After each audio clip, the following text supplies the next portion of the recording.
할렐루야. 귀한 찬양 감사합니다. 우리가 지난주에는 아가서 2장 10절에서 12절 말씀을 함께 나누었습니다.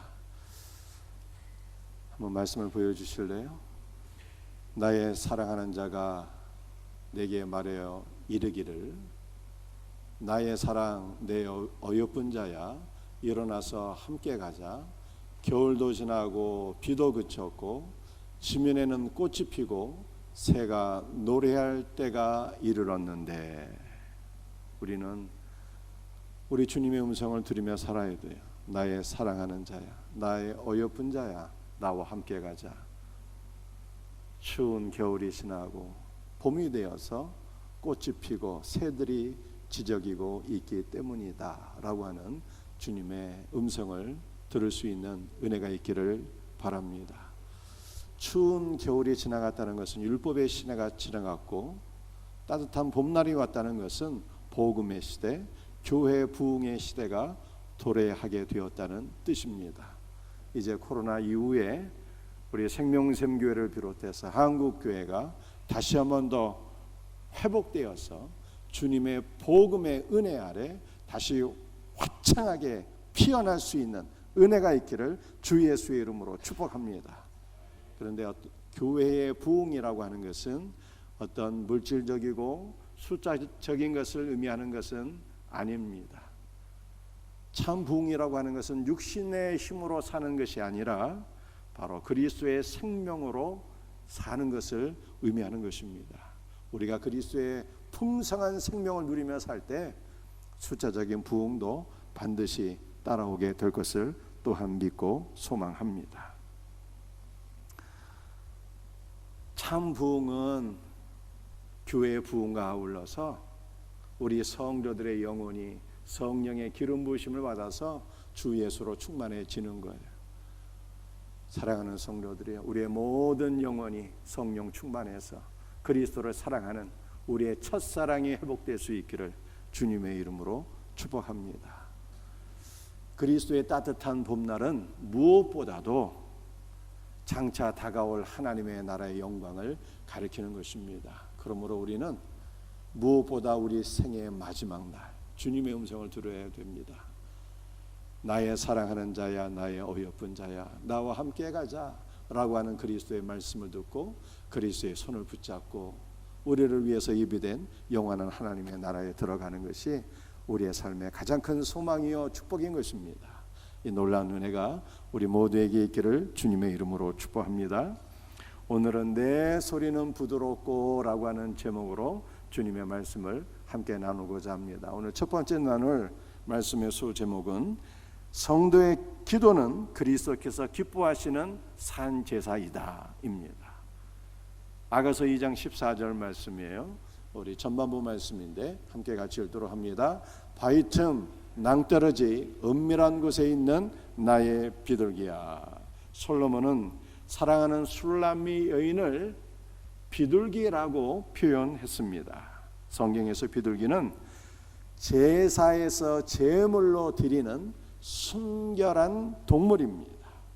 따라서 솔로몬이 술람미 여인을 비둘기로 비유한 것은 그녀가 여인들 가운데 가장 아름답고 순결한 여인이라고 하는 뜻입니다. 그리고 이것은 다른 사람들이 교회를 볼 때는 어찌 볼지 몰라도 주 예수께서 교회를 보실 때 교회는 모든 존재들 가운데 가장 아름답고 순결하고 영광스러운 존재다라는 뜻입니다. 왜냐하면 교회는 그리스도의 피로써 정결함을 받았기 때문입니다. 그러므로 사랑하는 성도들이여, 여러분이 여러분 자신을 바라볼 때 그리스도의 시각으로 여러분 자신을 바라볼 수 있는 복된 은혜가 있기를 주님의 이름으로 축복합니다. 솔로몬은 술람미 여인을 단순한 비둘기가 아니라 바위 틈 낭떠러지 은밀한 곳에 있는 비둘기라고 표현했습니다. 연약한 비둘기는 바위 틈 낭떠러지에 있는 은밀한 은신처에 깃들게 될 때에 맹조류의 사나운 공격으로부터 보호를 받을 수가 있습니다. 우리 예수님은 바위 틈 낭떠러지에 있는 은밀한 은신처입니다. 때문에 교회는 오직 그리스도 안에서 보호를 받고 안정과 평안을 누릴 수 있습니다. 또한 교회는 은밀한 은신처이신 예수님 안에 깃들며 우리 주님과 홀로 가장 복된 교제의 시간을 누리게 되는 것입니다. 우리 예수님께서 때때로 산에 올라가셔서 아버지와 하나님과 더불어서 깊은 교제의 시간을 가지셨던 것처럼 우리는 바위 틈 낭떠러지 은밀한 은신처가 되시는 예수님께로 나아가 그분의 품 안에서 예수님과 함께 깊고도 달콤한 교제의 시간, 기도의 시간을 갖게 되는 것입니다. 이 놀라운 은혜가 우리 모두에게 있기를 주님의 이름으로 축복합니다. 이사야 38장 14절 말씀이에요. 함께 같이 읽도록 합니다. 나는 제비같이 학같이 지적이며 비둘기같이 슬피 울며 내 눈이 쇠하도록 앙망하나이다. 여호와여 내가 압제를 받사오니 나의 중보가 되옵소서. 이사야 38장 14절은 남유다 왕 히스기야의 기도입니다. 히스기야가 하나님 앞에 기도할 때 비둘기같이 슬피 울며 기도했어요. 슬피 운다라고 하는 것은요, 묵상한다는 뜻입니다.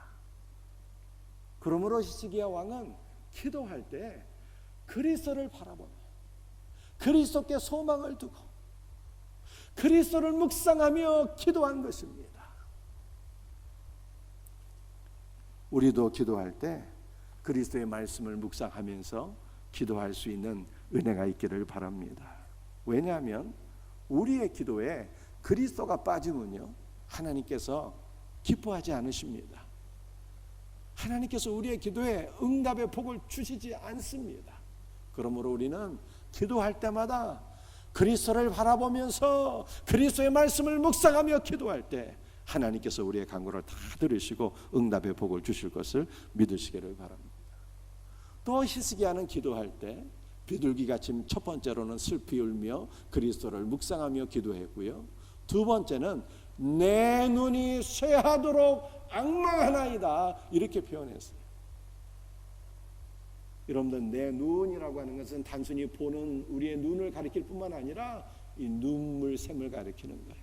그래서 히스기야 왕은 기도할 때 그의 눈에서 눈물이 끊이지 아니하며 쇠하도록, 이 쇠한다라고 하는 단어는요, 매달린다는 것입니다. 우리 하나님께서는 인간의 생사화복을 주장하시는 만왕의 왕이시기 때문에 죽음을 앞둔 히스기야가, 중병으로 죽음을 앞둔 히스기야가 인간의 생사화복을 주관하시는 하나님을 바라보면서 눈물로 기도하되 간절히 매달리며 기도했다 이렇게 말씀하고 있습니다. 히스기야가 하나님 앞에 눈물로 매달리며 기도할 때 구체적으로 무슨 내용으로 기도했을까요? 14절 하반절의 말씀, 여호와여 내가 압제를 받사오니, 이 압제를 받는다는 것은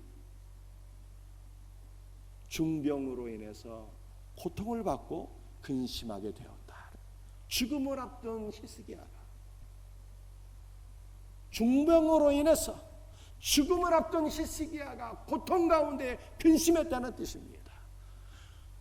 여호와여 주 예수여 내가 고통 가운데 근심하고 있사오니 나의 중보가 되옵소서 이렇게 기도했어요. 여러분들, 중보가 되옵소서라고 하는 뜻은 보증하다, 교환하다 이런 뜻이에요. 그래서 히스기야는 쉽게 말씀드려서 이렇게 기도한 것입니다. 주 예수여 나의 모든 중병으로 인한 고통과 근심을 주께서 가져가시고 그 대신에 주 예수로 나를 교환해 주옵소서, 주 예수로 나를 채워 주옵소서 이렇게 기도한 거예요.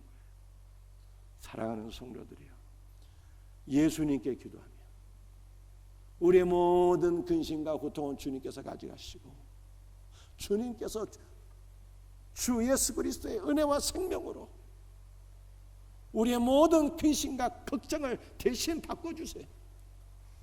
그러므로 날마다 주 예수 그리스도를 부르짖으며 기도함으로, 간절히 매달려 기도함으로 응답받는 복된 성도들이 다 될 수 있기를 주님의 이름으로 축복합니다. 아가서 2장 14절 말씀입니다. 나의 비둘기야, 내게 내 얼굴을 보게 하라. 내 소리를 듣게 하라. 내 소리는 부드럽고 내 얼굴은 아름답구나 라고 말씀하셨습니다. 나의 피로 정결하게 된 나의 사랑하는 비둘기야, 너는 흠없고 정결한 나의 신부이니 나에게 너의 얼굴을 보여다오. 주님께서 이렇게 말씀하시는 거예요. 그리고 또 말씀하시기를 나의 사랑하는 비둘기야, 나로 하여금 내 소리를 듣게 하라. 이렇게 말씀을, 기도를 듣는다는 것은 주님께서 우리의 기도를 경청하시겠다는 거예요. 내가 너의 기도를 경청할 때이니 나의 사랑하는 비둘기야, 나는 내 보좌 앞으로 담대히 나가서 부르짖어 기도할지어다. 내가 너의 기도를 들을 것이며 내가 너의 목소리에 경청하고 응답해 주리라. 우리 주님이 이렇게 말씀하신 거예요. 왜냐하면 내 소리는 부드럽기 때문이다. 여러분들, 부드럽다라고 하는 것은요, 우리 주님께서 우리의 기도를 달콤한 것으로, 우리의 기도를 매우 기쁜 것으로 그렇게 여기시고 받으시겠다는 뜻입니다. 예수님은 자신의 보혈로 정결하게 된 교회를 사랑하시고 무엇보다 교회의 기도를 기뻐하시고 교회의 기도를 격려하시는 분입니다.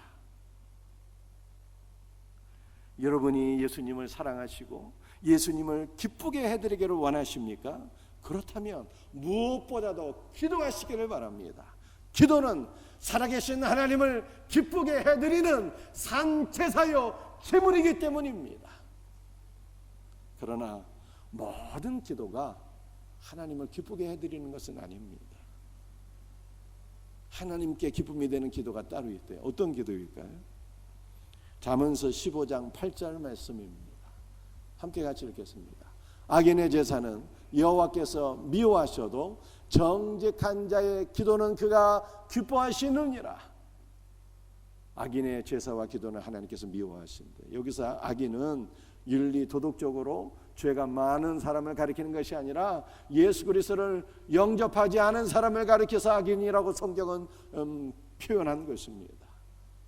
예수님을 믿음으로 영접하지 않은 자의 기도는 여호와께서 가증한 것으로 간주하시겠다, 이렇게 말씀하고 있어요. 아무리 많이 기도해도 소용이 없습니다. 반면에 정직한 자의 기도는 어떻게 하신다고요? 기뻐하신대요. 여기서 말씀하고 있는 정직하다라고 하는 것은 윤리 도덕적으로 거짓말을 하지 않는 의로운 사람을 가리키는 것이 아니라 바로 예수 그리스도를 믿음으로 영접한 자를 가리키는 것입니다. 예수님을 믿음으로 영접한 성도의 기도는 하나님께서 기뻐하신다라고 말씀하셨어요. 그러므로 우리는 이 믿음으로 기도하셔야 되는 거예요. 하나님께서 나의 기도를 기뻐하시고, 하나님께서 내가 기도할 때 나의 기도를 경청하시고 반드시 응답해 주신다고 하는 믿음으로 날마다 새벽을 깨워서 기도하시고 시간을 정해놓고 주님과 함께 교제할 수 있는 우리 복된 성도들이 다 될 수 있기를 주님의 이름으로 축복합니다. 주님께서 우리 성도들의 기도를 기뻐하시지만 사실 성도의 기도라고 다 응답해 주시는 것은 아닙니다. 어떤 기도가 정말 응답받을 수 있는 기도가 될 수 있을까요? 베드로전서 2장 5절 말씀에 함께 말씀 같이 읽도록 합니다. 너희도 예수 그리스도로 말미암아 하나님 기쁘게 받으실 신령한 제사를 드릴 거룩한 제사장이 될지니라. 하나님께서 분명히 성도의 기도를 기뻐하시지만 우리가 탐심을 가지고 기도할 때 하나님께서 우리의 기도에 응답해 주지 않으십니다. 오늘 베드로전서 2장 5절 말씀은 우리의 기도가 어떻게 하면 응답될 수 있을까, 그 영적 비밀을 우리들에게 보여주고 계시는데요. 예수 그리스도로 말미암아요. 예수 그리스도로 말미암아. 예수 그리스도로 말미암아는 예수님과 함께하는 뜻입니다.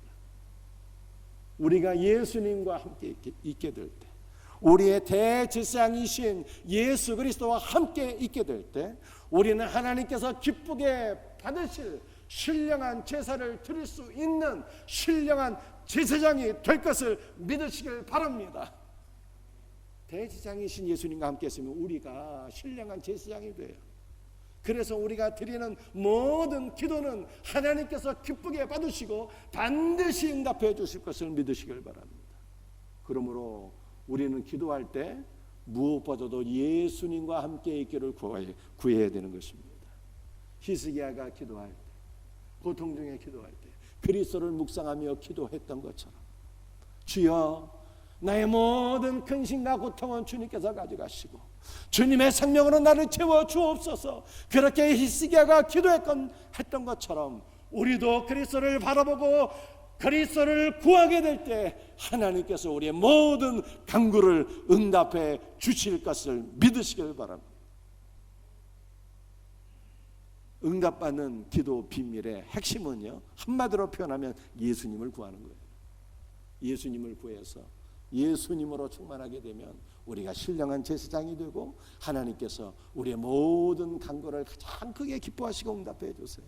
이 복된 은혜가 우리 모두에게 있기를 주 예수의 이름으로 축복합니다. 여러분들, 제가 지난주에 말씀드린 것처럼 왜 예수님을 구해야 되는 것입니까? 예수님이 참 보배, 돈이 보배가 아니라 예수님이 보배예요. 예수님은 우리의 삶의 모든 문제에 유일한 해답이 되시는 분이에요. 그러므로 주 예수 한 분이면 사는 거예요. 예수님을 구할 수 있는 복된 은혜가 우리 모두에게 있기를 주님의 이름으로 축복합니다.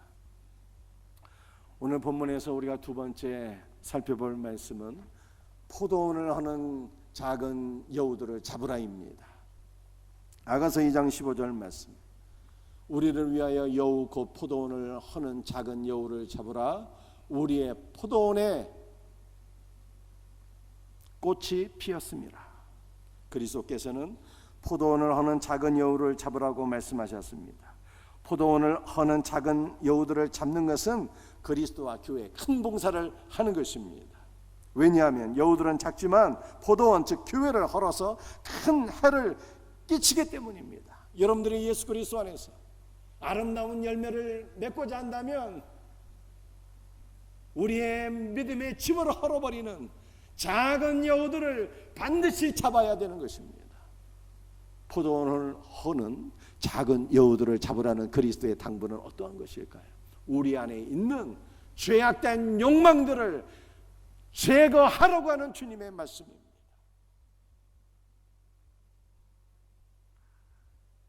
우리 안에 있는 죄악된 그 욕망들은 작은 여우들과 같아서 그리스도의 은혜와 위로를 파괴하고 선한 삶을 억누르며 신자들의 영적 성장을 방해하는 것입니다. 그러므로 우리는 우리 안에 있는 죄악된 욕망들을 제거해야 되는데, 우리가 제거해야 될 죄악된 욕망들은 구체적으로 어떤 것들일까요? 첫 번째로는요, 음란함이에요. 음란. 제가 지난주에 신문 기사를 하나 보니까 어떤 초등학생을 둔 어머니의 그 기사가 실린 거예요. 우리 아들이 좋아하는 웹툰을 보니까 그 웹툰에 노골적인 성관계가 묘사가 되어 있어서 깜짝 놀랐다는 거예요. 여러분들, 음란한 웹툰, 아이들이 보는 웹툰까지도 다 오염돼 버렸다는 거예요. 혹은 동영상, 이러한 것들은 우리의 영혼을 더럽히는 것들이에요. 성도들의 순결한 영혼을 더럽히고 그리스도께서 주시는 은혜를 파괴하는 것들입니다. 따라서 성도는 이러한 것들을 반드시 제거하지 않으면 안 됩니다. 그리스도의 은혜로 다 제거가 돼야 돼요. 여러분들, 우리가 제거해야 될 죄악된 욕망들은 어떤 것들이 있을까요? 술이에요, 술. 제자반에서 술 문제에 질문이 들어와서 술 얘기 잠깐 했습니다. 술이 여러분의 정신을 혼미하게 하거나 혈기를 일으키거나 가정과 직장과 사업장에서 문제를 이야기한다면 반드시 제거해야 됩니다. 전에는 술 한잔 마시면 건강에 좋다는 얘기가 있었는데요, 그 최근에 연구 결과를 보게 되면은 한 잔의 술도 암을 일으킬 수 있대잖아요. 한 잔의 술도. 한 잔의 술도 운전하다가 큰 사고를 가져오게 된다는 거예요. 그 한 잔의 술도 나를 죽이고 다른 사람을 죽이는 살인행위가 될 수가 있어요. 그러므로 우리의 삶에서 우리의 영혼을 파괴하고 삶을 파괴하는 것들은 그것이 무엇이든 다 제거해야 되는 것입니다. 우리 안에 있는 악한 것들 가운데 또 하나 예를 들면요, 분노입니다. 분노. 시도 때도 없이 분노하시는 분들이 있어요. 이런 분들은 분노 조절 장애가 있는 것입니다. 이 분노가 조절이 안 되면 공동체의 하나됨, 가정과 교회와 직장에서 하나됨이 깨지게 됩니다. 따라서 분노 조절 장애는 반드시 치유가 되어야 되는데, 그리스도의 사랑과 은혜로 이 분노 조절 장애가 치유되게 하옵소서. 여러분들 기도하시고 치유될 수 있는 은혜가 있기를 주님의 이름으로 축복합니다. 그리스도의 풍성한 사랑을 받게 되면 모든 분노도 다 조절이 되는 거예요. 어렸을 때 경험한 상처가 성장해서 분노로 폭발할 수가 있는데, 우리 아버지의 사랑을 넘치도록 받게 되면 우리 안에 있던 상처가 아물어져서 분노 조절 장애도 회복이 되는 것입니다. 그리스도의 풍성한 은혜로 우리 안에 있는 모든 상처가 치유되고 분노 조절이 회복될 수 있는 은혜가 있기를 예수님의 이름으로 축복합니다. 여러분들, 포도원을 허는 여우는 역사적인 관점에서 보게 되면은 악한 통치자를 가리키는 것입니다. 복음서를 보게 되면 우리 예수님은 악한 통치자 헤롯을 여우라고 말씀하셨어요. 헤롯은 예수님과 그의 거룩한 사역을 가로막는 방해하는 회방꾼이었습니다. 로마의 네로 같은 악한 황제들, 지금도 있죠. 시진핑 같은 분들, 푸틴 같은 분들, 김정은 같은 자들, 하나님의 나라를 대적하고 교회를 허무는 여우들이.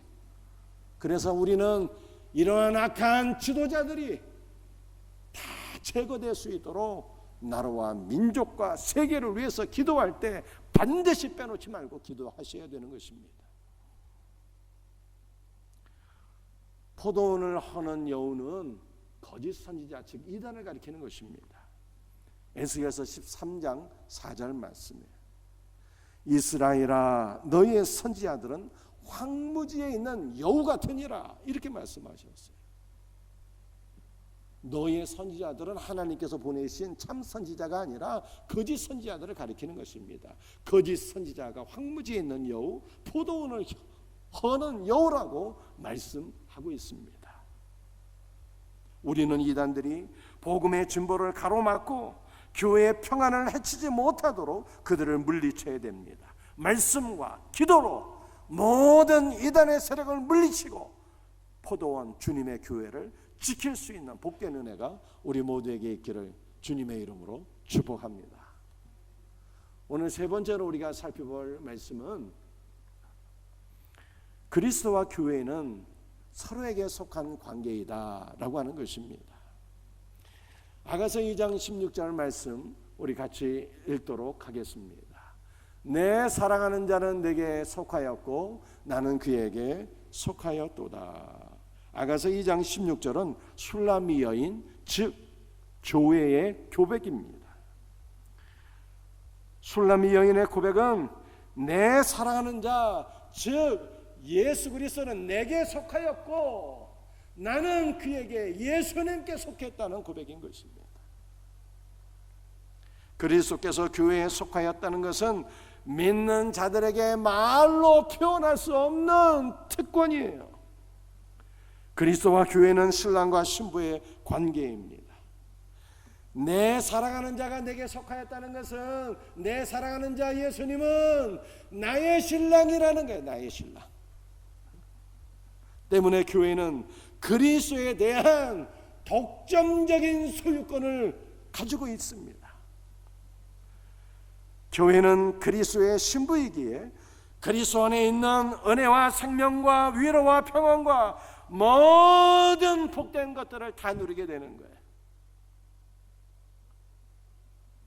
제가 어떤 분에게 신부는 신랑의 모든 것을 독점적으로 누릴 수 있는 권한이 있다라고 말씀드리니까 신랑이 직장 다닐 때는 좋았는데요, 퇴직하고 나니까 거꾸로 되어서 남편이 아내의 모든 좋은 것을 다 누리고 있습니다, 이렇게 말씀을 하시더라고요. 그런데 참으로 복된 것이 있습니다. 우리 예수님은 은퇴가 없으세요. 우리 예수님은 영원하신 분이에요. 그래서 신부인 교회는 우리 신랑이신 그리스도의 모든 것들을 독점적으로 영원히 누리는 거예요. 예수 안에 있는 생명과 은혜와 말씀과 권능과 지혜와 지식과 평안과 안식과 그분 안에 있는 만복을 다 누리는 것입니다. 할렐루야. 얼마나 좋습니까? 그리스도 안에 있는 모든 것들, 그가 행하신 모든 것들, 그분의 온전한 순종조차도, 예수님의 온전한 순종조차도 신부인 교회의 것이에요. 그래서 아버지께서 교회를 바라보실 때 우리를 온전히 순종한 존재로 간주하신다니까요. 왜냐하면 신랑이신 예수님이 온전히 순종하셔서 그분의 온전한 순종이 우리의 순종이 되어버렸어요. 그러니까 하나님께서 우리를 얼마나 기뻐하시고 사랑의 시간이냐 이 말이에요. 예수님께서 복음 안에서 약속해 놓으신 모든 것들, 예수님께서 죽으시고 부활하셔서 그리고 승천하셔서 우리를 위하여 예비해 놓으신 영원하신 하나님의 나라 거룩한 새 예루살렘도 바로 신부인 교회의 것임을 믿으시기를 바랍니다. 얼마나 감사합니까? 여러분 오늘 본문 말씀 주목해 보세요. 아가서 2장 16절입니다. 내 사랑하는 자는 내게 속하였고 나는 그에게 속하였도다. 예수님과 교회는 상호 서로에게 속한 존재인 것을 말씀하고 있습니다. 그런데 아가서 6장 3절 한번 보세요. 어떤 것이 차이점이 있는지 한번 관찰해 보시기 바랍니다. 나는 내 사랑하는 자에게 속하였고 내 사랑하는 자는 내게 속하였으며 라고 말씀하고 있습니다. 예수님과 교회는 서로에게 속한 존재인 것을 또다시 강조하고 있는데, 그러나 강조점이 달라요. 나는 내 사랑하는 예수님께 속했다 이렇게 말씀하고 있어요. 그리고 아가서 7장 10절 말씀 보시기 바랍니다. 아가서 7장 10절은 나는 내 사랑하는 자에게 속하여도다. 나는 예수님께 속한 존재다. 요거 한 가지만 강조하고 있습니다. 여러분들, 저와 여러분들은 그리스도의 신부예요. 그래서 우리 모두는 예수님께 속한 자인 것을 믿으시길 바랍니다. 우리가 예수님께 속한, 예수님께서 너는 나의 신부이며 너의 모든 것은 나의 것이다, 이렇게 우리에 대해서 독점적인 소유권을 주장하시는 말씀입니다. 그러므로 우리의 존재 자체와 우리의 시간과 물질과 재능과 우리의 삶과 우리의 가정과 우리의 사업장과 우리의 모든 것이 다 주님의 것이에요. 때문에 우리의 모든 것은 오직 우리의 신랑이신 예수님을 위해서 쓰임 받아야 되는 것입니다. 그리고 우리와 우리의 인생 자체가 우리 신랑이신 예수님께 쓰임 받게 될 때 이것이 우리의 삶의 가장 큰 복이 될 것을 믿으시길 바랍니다. 우리의 인생이 가장 위대하게 되는 거예요. 가장 복되고 아름답게 되는 것입니다. 주님께 쓰임 받게 될 때. 아멘입니까? 그런데 우리가 그리스도께 속하였다라고 하는 것에 정말 놀라운 복음이 있어요. 어떤 복음이 있을까요? 여러분들, 예수님은 우리의 신랑이잖아요. 우리는 신부고. 그래서 우리는 예수님 안에 있는 모든 것들을 독점적으로 다 누릴 수가 있어. 근데 예수님께는요, 나쁜 거는 1도 없어요. 예수님께는 다 좋은 것만 있어. 그런데 우리 안에는 어떨까요? 좋은 것보다는 나쁜 게 훨씬 더 많아요. 나쁜 게. 여러분들 우리 안에서 나오는 것들은 어떤 것들? 다 죄악된 것들이에요. 음란함이 나오고, 시기, 질투, 미움이 나오고, 슬픔과 우울함과 두려움과 절망이 나오고, 근심과 염려와 걱정이 나오잖아요. 그런데 우리 주님께서 이 모든 것을 다 가져가시겠다는 거예요.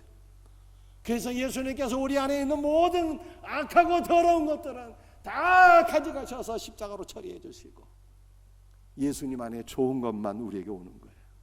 그러므로 우리는 이 믿음으로 기도하셔야 돼요. 언제 기도해야 될까요? 여러분 안에 슬프고 우울하고 두려움과 절망과 근심과 걱정이 있게 될 때, 주님, 내 안에 있는 두려움과 의심과 염려와 걱정들은 다 주님께 가져가시고, 예수님 안에 있는 기쁨과 소망과 담대한 마음과 능력과 권능과 예수님 안에 있는 생명과 만복을 내게 채우사 그리스도 예수 안에서 주의 풍성을 누리며 날마다 승리하게 하옵소서. 이렇게 기도하셔야 되는 거예요.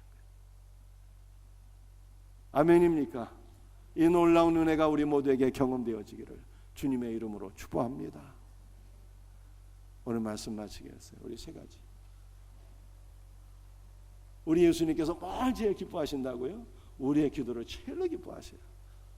하나님께 드리는 최고의 산제사, 최고의 제물이, 최고의 제물.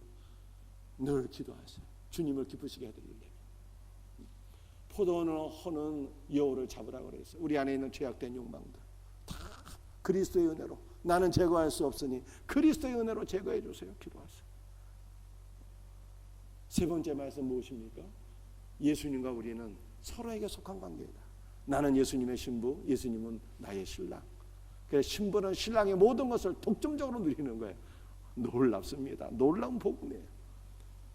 더 놀라운 것은 그리스도께서 우리의 신랑이어서 우리를 독점적으로 소유하시겠다는 거예요. 우리에 있는 모든 악한 것들을 다 가져가시고 다 제거해 주시고 그리스도의 풍성으로 채우신다잖아요. 이 놀라운 은혜를 사모하며 누리며 살 수 있기를 주님의 이름으로 축복합니다.